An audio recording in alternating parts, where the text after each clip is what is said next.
सदन में जब चर्चा होती है और ख़ास तौर से जब कश्मीर पर चर्चा हो रही होती है, लाइव टेलीकास्ट है, सारे लोग, नई पीढ़ी जो कुछ बातें नहीं जानती है वो भी यहाँ से उनको बता दी जाती है। इसलिए मैं उस तरह की कोई बात नहीं करूँगा कि वहाँ के लोगों के सेंटीमेंट्स को कोई हर्ट हो,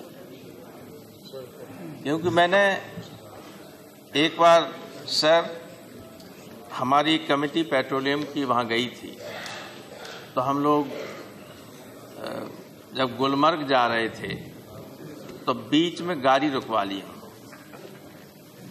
इतनी खूबसूरत जगह देख के कई लोग इमोशनल हो गए, हमारी इस कमेटी के मेंबर्स, कि कितना दुखद है कि इतनी खूबसूरत जगह और लोग इसको देखने नहीं आ पा रहे हैं, जो उधर से आते हैं आतंकवादी, उनके भय की वजह से। लेकिन ये तमाम तरह के लोग वहाँ हैं जो आज़ाद साहब ने बताया कि ये काम करते हैं। जब टूरिस्ट जाते हैं वहाँ तो उनकी रोजी रोटी उससे चलती है। वो सब दुखी तो हुए ही, लेकिन कई बार निर्वाचित सरकारों को जिस तरीके से हटाया गया, चाहे वो इन्होंने हटाया हो चाहे अब की बार इन्होंने हटाया हो, उसके रिजल्ट कभी अच्छे नहीं आए। जनता जब ये एहसास करती है कि हमारे द्वारा चुने हुए लोगों को बेदखल किया जा रहा है और एक व्यक्ति के हाथ में सत्ता दी जा रही है, तो उसका रिएक्शन, उसकी प्रतिक्रिया जो होती है वो अच्छी होती नहीं। चाहे वो शेख अब्दुल्ला की गिरफ्तारी रही हो, चाहे बाद में जीएम साहब की सरकार की स्थापना पर इनको हटाना रहा हो, चाहे बाद में कई सरकारों का हटाना रहा हो, ये कुछ भी अच्छा नहीं था। कश्मीर के हित में भी नहीं था और देश के हित में भी नहीं था।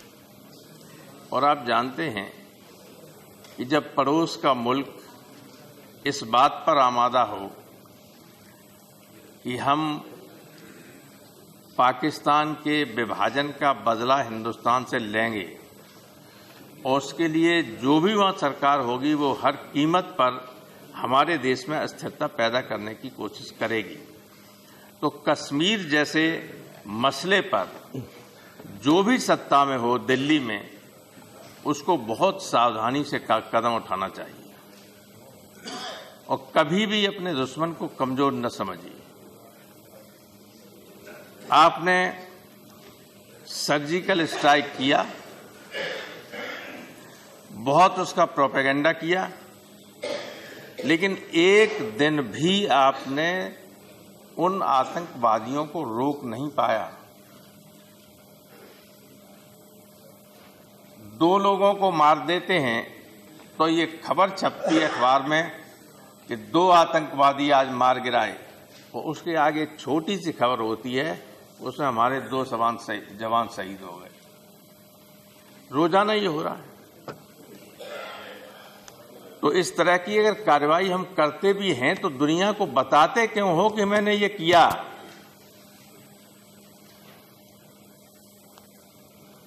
अंतर्राष्ट्रीय राजनीति में और राजनीति का धर्म ये है कि आप कोशिश ये कीजिए कि जो आप करें, दूसरा देश जो है, कोई तीसरा देश जो दोनों के बीच में है, इसके अलावा जो और देश हैं, वो ये न समझे कि भारत अन्याय कर रहा है,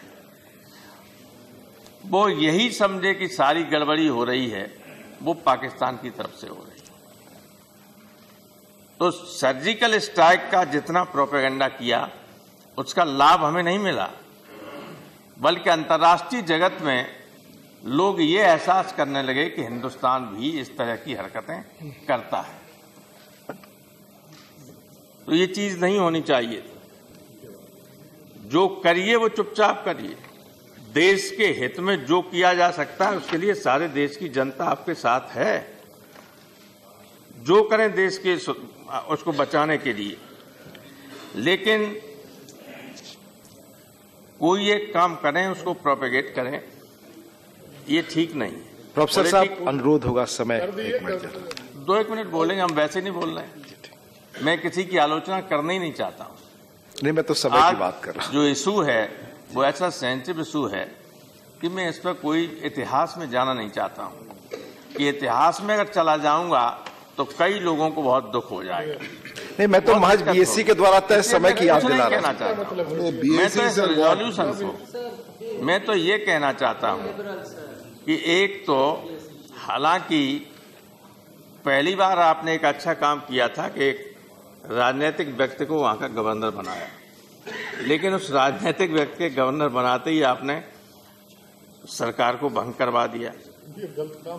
ये अच्छे काम को आपने खराब कर दिया। हालांकि कश्मीर में लगातार ब्यूरोक्रेट्स और सेना के जनरल्स वगैरह जो रहे वो ठीक नहीं था। पॉलिटिकल लोगों को पॉलिटिकल समझ होती है, उनको गवर्नर बनाना अच्छी बात होती है। और एक गलती आपने ये की, हालांकि मैं बहुत छोटा आदमी हूं, लेकिन यहां तो आपके संरक्षण में ये बात कह ही सकता हूं कि जो लोग ये कह रहे थे जब चुनाव हुआ कि हम पूरी वैली इसलिए जीते क्योंकि जो सेपरेटिस्ट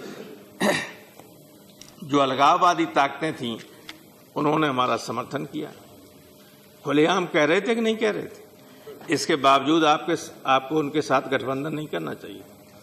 बीजेपी जैसी पार्टी से ये उम्मीद नहीं की जा सकती थी कि जो ये कहें कि अलगाववादियों ने हमें समर्थन दिया, उनके साथ मिलकर आप सरकार बनाएं। तो ये बेमेल गठबंधन